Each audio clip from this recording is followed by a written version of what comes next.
La recette des cocktails, ces jeunes serveurs doivent la connaître sur le bout des doigts. Ah mais c'est tout simple. Rhum, citron vert. Dans quelques heures, ils officieront dans le village du festival, derrière le comptoir.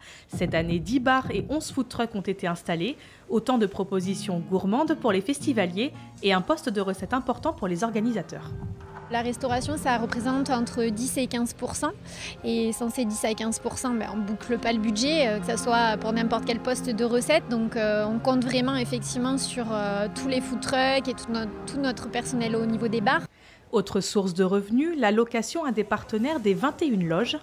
La prestation comprend cocktail, petit four et une vue imprenable sur la Seine. Aujourd'hui, les partenariats privés dans son ensemble, avec la visibilité, le sponsoring, les relations publiques à travers la privatisation de loges et également l'achat de packs VIP sur l'espace VIP, ça représente à peu près 35 à 40% du budget du festival. Une manne indispensable pour maintenir l'équilibre financier, presque autant que la billetterie.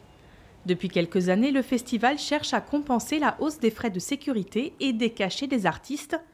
Côté coulisses, justement, ces derniers sont choyés, leur loge minutieusement préparée avec ce que chacun a demandé. Donc là, tout n'est pas encore installé, mais voilà, s'ils ont besoin aussi d'un fer à repasser, enfin, on met tout en œuvre en fait pour répondre à leurs besoins et pour qu'ils soient bien pour rentrer sur scène. Des attentions destinées à les fidéliser et cela fonctionne.